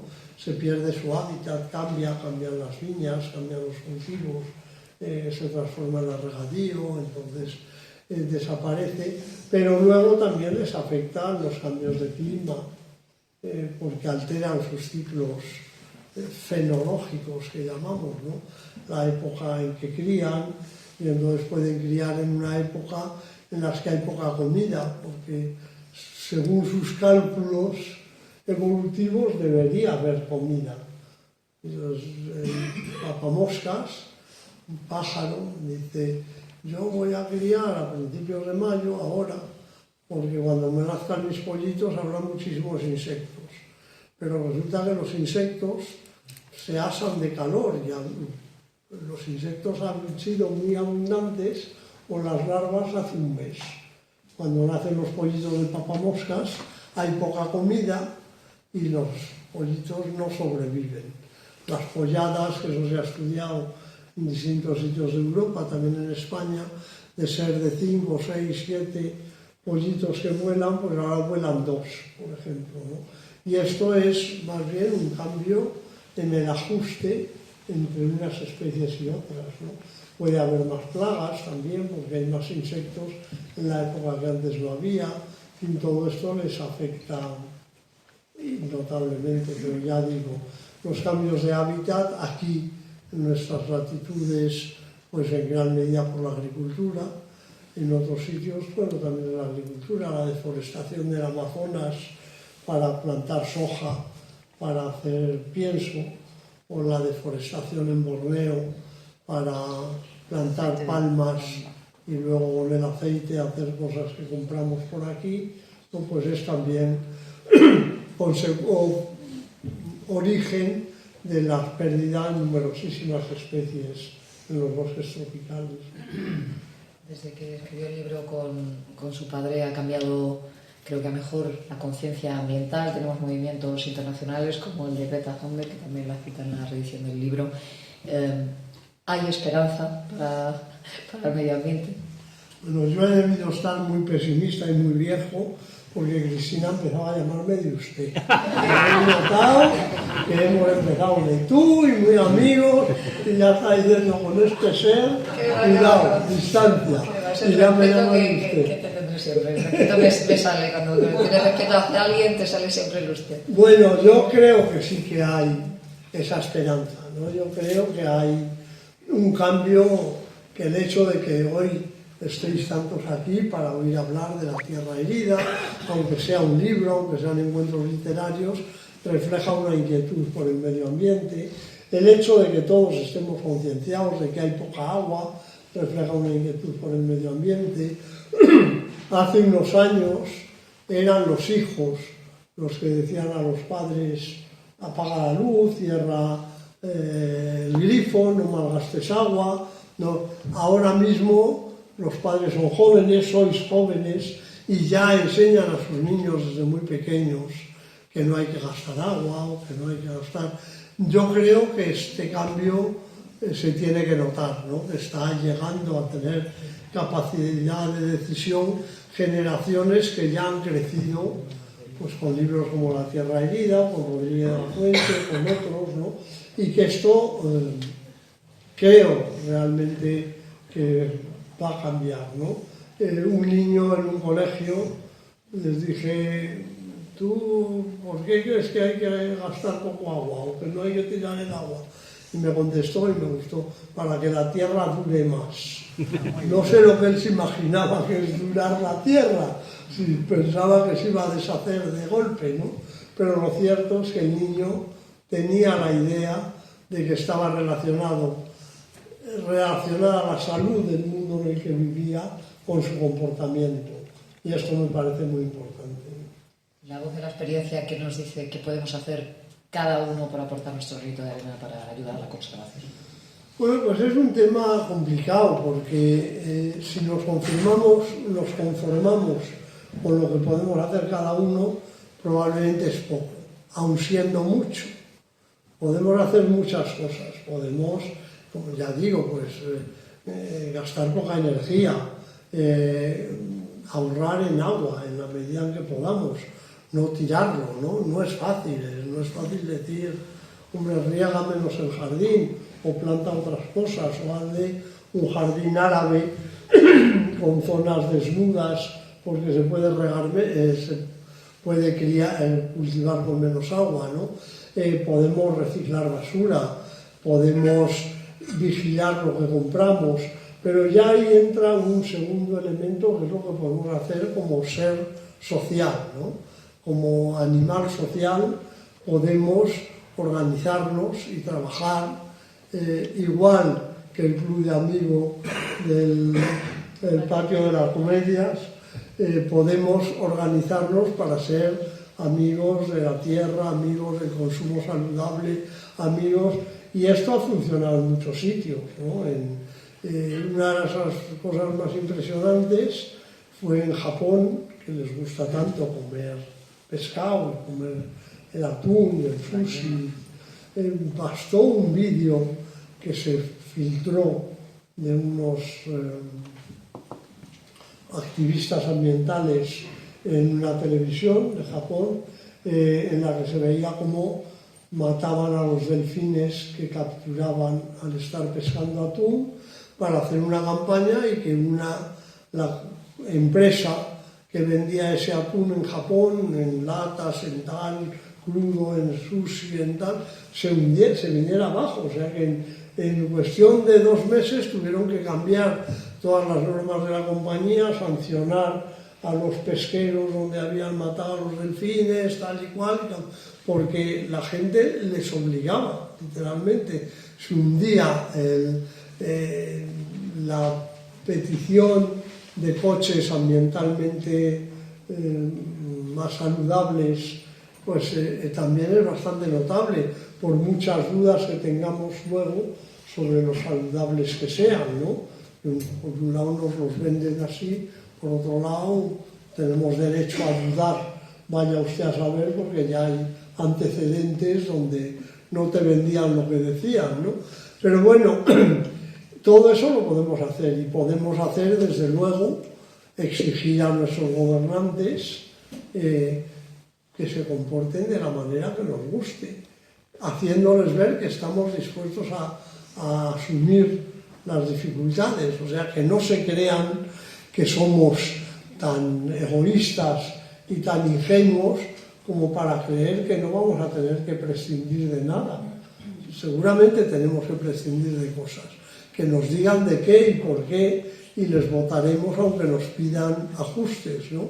Pero ahora mismo realmente es un drama que cada 4 años, cada mucho menos de 4 años, porque las elecciones se turnan, tengamos que oír propuestas, y dejadme que vuelva a la ley de Doñana, que tiene una finalidad únicamente electoral, que saben que no va a salir, pero piensan, bueno, hay 3 pueblos o 4 pueblos con mucha gente que realmente tiene problemas, que lo pasa mal, porque está regando en unas condiciones irregulares, y les van a cerrar los pozos, y se les están acabando los recursos a distintos tribunales, y cuando el Supremo también dice hay que cerrarlo, pues ya no queda más remedio, y acumulan sanciones, y lo están pasando mal, en vez de agarrar el toro por los cuernos y decir a ver cómo ayudamos a la gente que lo ha pasado mal, o que lo está pasando mal, pues se les dice lo vamos a arreglar todo con una ley que no puede funcionar. Y ahora van a esperar a las elecciones, y quizá el día que pasen de las elecciones ya no cuenta. Esto realmente es muy descorazonador. Yo escribí un artículo en El País antes de que saliera esta ley, pero cuando me dijeron que era probable que saliera, y pedí a los políticos, al acabar, que pelearan por ganar las elecciones, pero que ese fuera el medio que ellos usaban para hacernos la vida mejor. O sea, que nosotros les pagamos para que nos mejoren la vida, a nosotros, a nuestros hijos, al entorno, a nuestros nietos, no para que ganen las elecciones. Entendemos que quieran ganar, que tengan que ganar para desarrollar su programa para nosotros. Lo que no puede ser es que el fin sea ganar las elecciones y sacrifiquen el bienestar común, como ha sido este caso en Doñana, por ganar las elecciones en 3 pueblos, ¿no? Eso es muy irritante, y lo escribí así, con poco éxito, como han visto, pero lo cierto es que creo que ahí es un campo en donde tenemos que pelear. Y pienso también, y no me gusta pensarlo, pero lo creo, que cuando los que gobiernan están un poco distanciados, son más, entienden los problemas globales mejor que de muy cerca. Es decir, es muy difícil para un alcalde o alcaldesa decir, bueno, si en mi pueblo tengo este problema, que no me vengan con milongas y que hagan una ley y nos amnistíen a todos, incluido al ayuntamiento, porque muchas de las multas vienen al ayuntamiento porque es suelo público que el ayuntamiento en algún momento ha cedido para cultivar, sin ser correcto. Entonces, las multas llegan al dueño del suelo, que es el ayuntamiento, y acumula pues 800.000 euros, 1 millón de euros de multas. Un ayuntamiento pequeño, el alcalde está desesperado, claro, no lo hizo bien, pero tiene que buscar. Ese no lo puede entender muy bien porque está horrorizado de que va a acabar su ayuntamiento y él personalmente, ¿no? pero ya en la Junta se entiende mejor, en el gobierno, en Europa, donde es cuando el protocolo de Kioto, que lo contamos también en el libro, Europa estuvo muy quijotesca, y permítanme que lo diga aquí, y dijo la Unión Europea, aunque no se firme el protocolo, Europa lo va a cumplir. A mí me gustó mucho, esto es decir, nosotros lo vamos a cumplir. Luego no lo hemos hecho, pero al menos la voluntad de los políticos del momento era que Europa iba a cumplir, incluso aunque el resto del mundo no lo hiciera. Podíamos habernos escudado en decir, si nadie lo hace, ¿para qué lo vamos a hacer nosotros? Pero Europa estuvo muy bien y dijo, nosotros lo haremos, allá la responsabilidad está. Y la comisaria europea que negoció dijo, al menos puedo volver a casa y mirar a mis hijos a la cara, ¿no? Bueno, esto es algo que todos nos podemos plantear cuando nos enfrentamos a un problema ambiental. Espero que en tierra de Don Quijote miremos todos individual y socialmente a contribuir y a aportar nuestro granito de arena a la conservación que desde hace 20 años ya hablabais en común con tu padre. Muchísimas gracias, Miguel, de verdad ha sido todo un honor, un placer. Muchísimas gracias a la asociación por hacernos presente también en RTV. Gracias a todos por escucharnos. Muchísimas gracias a Cristina, a la asociación y a todos. Encantado de estar aquí.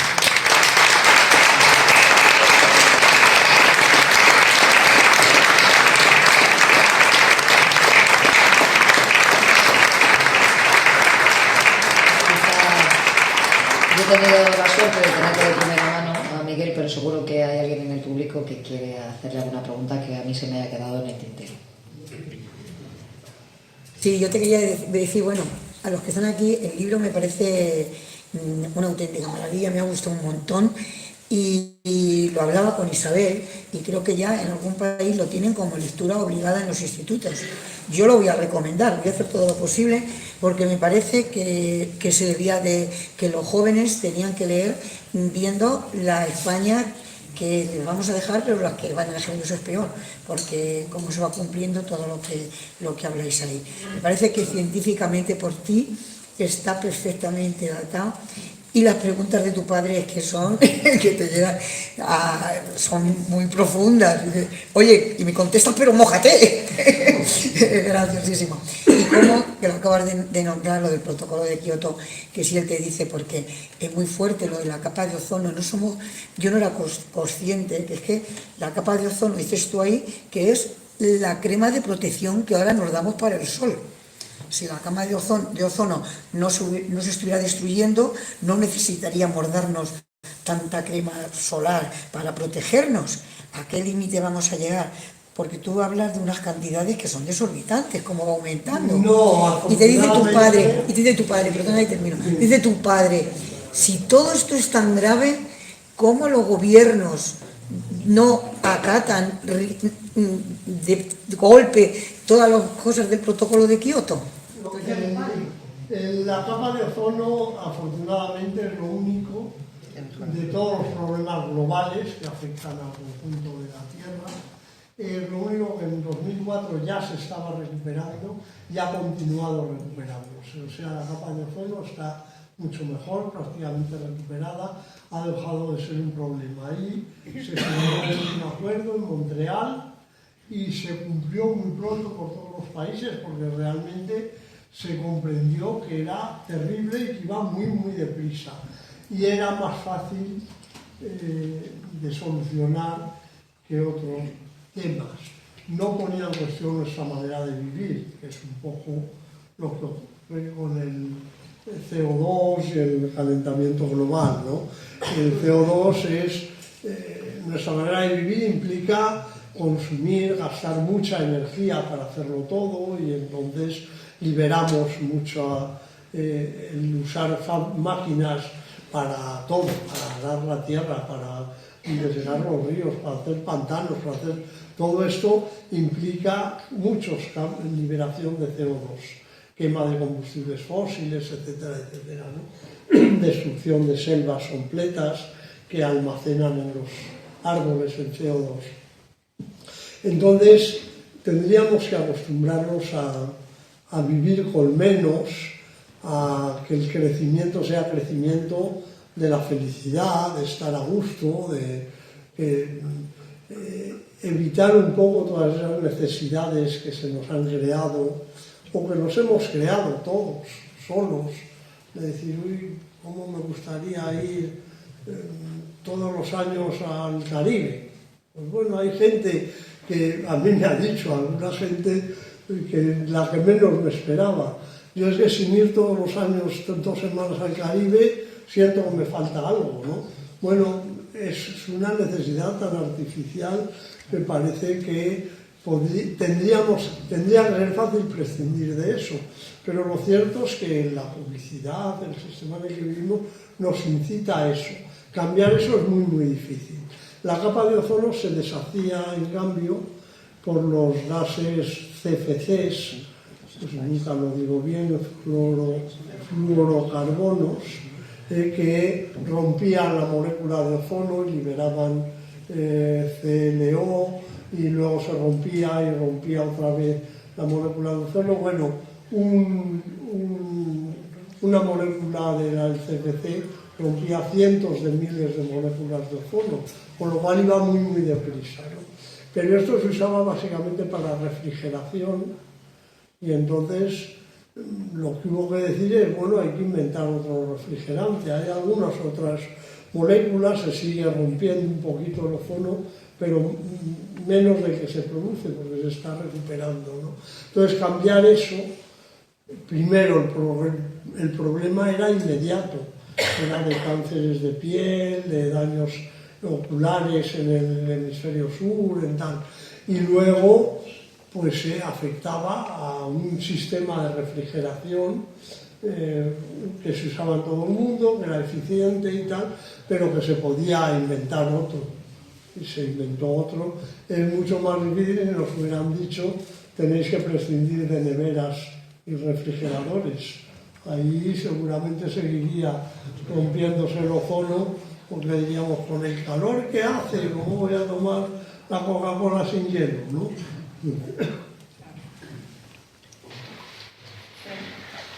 Hola, no he leído el libro, entonces no me voy a referir al libro.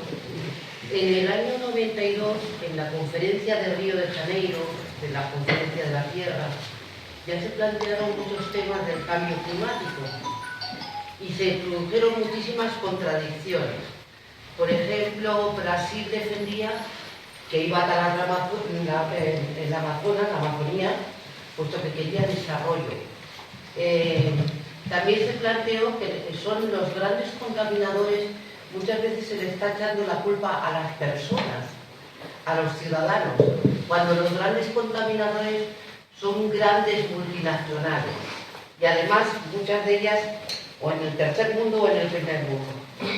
Y hay un tema que ha llegado a ser tan grave como es el tema de las basuras, ¿no? Que son, de hecho, hemos creado islas enormes en el mar. Cuando hablas, tengo la impresión que es verdad que cada uno tenemos que aportar un poco, pero ¿no sería mejor realmente enfocar la lucha hacia los grandes responsables del cambio climático, que son grandes multinacionales? En un primer mundo que tenemos muchos ordenadores, pero que luego los tiramos en el tercer mundo. La falta de agua que la hemos contaminado y que la necesitamos. O sea, que yo entiendo que tenemos que hacer mucho cada uno, pero habría que enfocar más, porque yo, por ejemplo, aquí en La Mancha, los acuíferos están contaminados, tanto el 24 como el 25, ¿no? Llenos de nitratos, de todo. Y bueno, tenemos las aguas que tenemos. Pero claro, hacemos una agricultura que es la agricultura del consumo del primer mundo. Entonces, esa agricultura, lógicamente, nos lleva a problemas como los que tenemos. Entonces, lo que te quería plantear es, ¿cómo ves tú si realmente el tema del medio ambiente, o sea, del cambio climático, no va más enfocado a esas grandes empresas que son las grandes contaminantes, más que a los ciudadanos? Sí, yo creo que es un poco lo mismo que hemos hablado antes, que Cristina ha preguntado. Desde luego a nivel individual podemos hacer cosas, es decir, que podemos escoger entre tener un coche o dos o tres, y en que el coche sea eléctrico o híbrido o tradicional, todos podemos hacer cosas, pero desde luego, como decía, no es suficiente. Entonces, cuando yo me refería a asociarnos, a trabajar como colectivo social, es dirigido a esto. Entre todos podemos decir que prohíban hacer coches de gasolina con plomo, que haya que usar catalizadores distintos de los que, y podemos ganar, podemos obligar a que se hagan normas. Ciertamente tratarán de engañarnos, ¿no? Ahora sabemos que no me acuerdo qué compañía, no me acuerdo y no me voy a acordar, pero una de las compañías petroleras de las gordas, mundiales, tenía predicciones iguales a las del panel de expertos del cambio climático, el IPCC, pero 20 años antes. O sea, los contaminadores ya sabían 20 años antes cuánto iba a aumentar el CO2, cuánto se iba a calentar la Tierra, que iba a ser un problema, tal, pero nunca lo dijeron, al revés, lo negaron. Vendieron que todo era mentira, que era tal y cual, ¿no? Entonces van a intentar engañarnos, pero nosotros somos los que tenemos de alguna forma que cambiar esto. No creo que seamos los culpables. Si hubiera que culpar a alguien, tendría que ser un sistema que se basa en el crecimiento continuado de la riqueza, de la aparente riqueza, con pérdida de otra riqueza inmaterial, que es la que nos gustaría tener y que es un poco lo que denunció mi padre en este discurso, ¿no? Si el progreso consiste en tener cada vez más y no saber incluso qué hacer con ello, para acabar tirándolo, regalándolo, pues no quiero que pare la tierra, que quiero apearme, decía él al acabar, ¿no? Bueno, el progreso debería consistir más en llevarnos bien, en bebernos un vino juntos, en un amigo mío que no acertó en Doñana, le decía una vez a un presidente del gobierno que estaba un poco inquieto, a ver, ahora que entramos en la Unión Europea, a ver si tal y cual, y le decía el amigo mío que no acertó con mucho humor, tú no te preocupes, le decía al presidente, si dentro de 15 años todos vivirán como nosotros, tomando cervecita debajo de un árbol, decía él, pero no acertó. Nos hemos hecho más europeos que ellos como nosotros, ¿no? Bueno, que creo efectivamente que todo esto cuaja en que haya unas grandes empresas que producen mucho de la contaminación que hacemos todos, pero a todos los niveles. Se tiende a perder la dimensión humana, también es una agricultura empresarial, ya no es una agricultura del agricultor, y es una pesca empresarial, ya no es una pesca de barquitos pesqueros, ¿vale? Y es, bueno, pues el mundo, por eso empeoran los niveles de CO2 y empeora el cambio climático y la contaminación y todo lo que hemos hablado. Funciona de una manera que nos está costando mucho doblegar y que tiene que pasar porque la sociedad no lo creamos del todo, ¿no? Estos días yo he estado oyendo mucho que el que se va a extinguir es el ser humano, como sigáis protegiendo a los pájaros, ¿no? Bueno, mientras persista esa mentalidad, tenemos poca esperanza de que esto cambie. Hay que confiar en que la mentalidad contraria, si los pájaros se mueren, nosotros no lo vamos a pasar muy bien, acabe predominando, ¿no? Pero una pregunta, si los ciudadanos, es decir, somos los sufridores y los participadores, los seres humanos en definitiva, y los ciudadanos de todos los lugares, y estamos viendo que cada vez más en muchísimos países, por la información que obtenemos, pues en Brasil, en Estados Unidos, en Europa, en África, no vamos a decir, es decir, las personas cada vez estamos más a pesar de que más domesticadas, más docilizadas, por decirlo de alguna manera. Y los medios de comunicación que ahora tenemos todos, esta ventanita que tenemos al mundo, lo que contribuye en gran parte a que nos embrutezcamos un poquito más y estemos mucho más metidos en el redil. Dígame, ¿qué esperanza tenemos para poder cambiar esto y que nuestros hijos tengan futuro como especie, vaya? Porque lo veo triste, lo veo difícil. Bueno, es difícil la pregunta, yo acabaré solo con eso porque es muy tarde. No sé si en el libro lo decimos también, pero yo suelo citar una frase de Gramsci, un político italiano en su momento, que decía que es necesario oponer al pesimismo de la inteligencia el optimismo de la voluntad. Es decir, que no, se lo decía yo a mi padre, creo que sí que aparece en el libro, no podemos rendirnos, tenemos que creernos que se puede cambiar y seguir peleando por esto y no decir ¿qué esperanza tenemos? Ninguna, pues lo dejamos. Yo tengo esperanzas de que se pueda cambiar. Mi padre, creo que en el libro me dice, Daniel, hijo, eres un ingenuo, pero que Dios te oiga, o algo así, porque él tenía menos, ¿no? Pero yo la sigo teniendo, yo confío en que se pueda cambiar. Me cuesta creer que no podamos hacer nada para enderezar esto. Creo que en cada uno de nosotros coexiste en todos, en cada uno de nosotros, un espíritu, o como lo quieran llamar, un ánimo conservacionista, de amor, de devoción, de asombro ante la belleza, ante la maravilla de la naturaleza, y coexiste con otra tendencia que es a transformarla. Y es normal porque como animales humanos hemos evolucionado, somos descendientes, todos nosotros, somos descendientes de los humanos que transformaron el mundo. Es decir, que los que dijeron vamos a quedarnos aquí en el jardín del Edén, que se está muy a gusto, pues han desaparecido.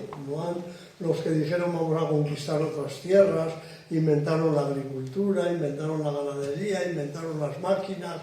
Estos nos hicieron a nosotros. Entonces, esas dos, de hecho, han sido los más exitosos y ahora creo que nos cuesta cambiar porque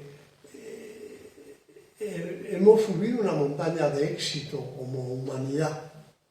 Una montaña de éxito que quiere decir que cada vez vivimos más tiempo y no solo nosotros, cada vez los niños se mueren menos, pequeños, o sea, la mortalidad infantil ha disminuido en todo el mundo significativamente, ¿no? El hambre también tiende a disminuir en el mundo, es decir, que se puede percibir como un mundo de éxito. Lo que pasa es que al mismo tiempo estamos percibiendo, y la ciencia nos lo dice, que como sigamos subiendo esta montaña, lo vamos a estropear todo. Entonces, ser capaz de domesticarnos, usted decía que estamos domesticados, de domesticarnos a nosotros mismos y decir vamos a parar, es muy difícil. Yo he puesto alguna vez un ejemplo que no sé si es muy bueno, pero a mí me gusta, se lo he puesto a Montañeros, hablando de un amigo también de Pablo Ferreras, que sigue estando ahí, no se ha aburrido, y nuestro, que se llama Javier Sánchez, y es himalayista.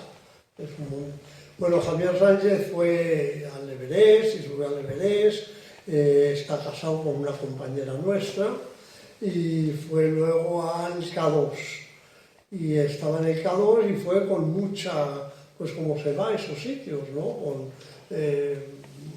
patronazgos detrás, gente que es letal, la Junta de Andalucía, lo transmitían a través de internet, y yo no tengo redes sociales, así que a mí me preocupa menos esto de las redes, en mi caso, pero sí que lo veía porque mandaban correos electrónicos, pinchábamos en una página cada día cómo iban, tal y cual, y era todo muy emocionante, pero el día antes o el día que tenían que subir a la cumbre, ya con la mochila preparada, con la bandera de Andalucía, con tal, pues se puso el tiempo malo. Y eran como 3 compañeros los que iban de la jornada andaluza al K2, y Javier nos contó luego que 2 querían subir a pesar del mal tiempo. Llevamos 3 meses, bueno, mucho más entrenando antes, 2 meses o 3 aclimatándonos aquí, todo el mundo mirándonos. Estamos solo a unas pocas horas de cumplir nuestro destino, y nuestro destino de gloria, de haber coronado el K2 y tal y cual, con todo lo que nos hemos costado. Y Javier, que para mí fue un héroe, dijo: yo tengo una esposa en España, 3 niñas, y no voy a subir porque todos los expertos, los meteorólogos, nos dicen que las condiciones no permiten subir. Entonces, aunque el cuerpo me pide tirar para adelante, voy a ser capaz de pararme, lo que era muy difícil. Los 2 compañeros intentaron salir y volvieron al poco rato y no coronaron el K2, y nunca lo ha coronado. Pero esto yo lo comparo a la situación de la humanidad ahora. Nos ha ido muy bien, tenemos quien nos empuja, las grandes empresas nos mueven a consumir más, a pensar que somos muy felices regalándonos más cosas el día de la madre, el día del padre, el día de Reyes, tal y cual, ¿no?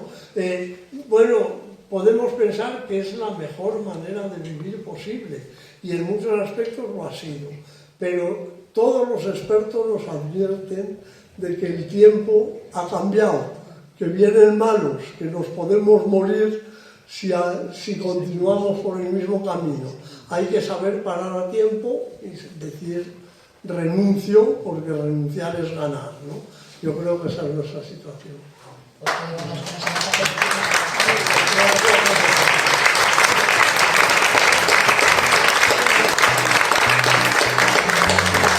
Muchas gracias.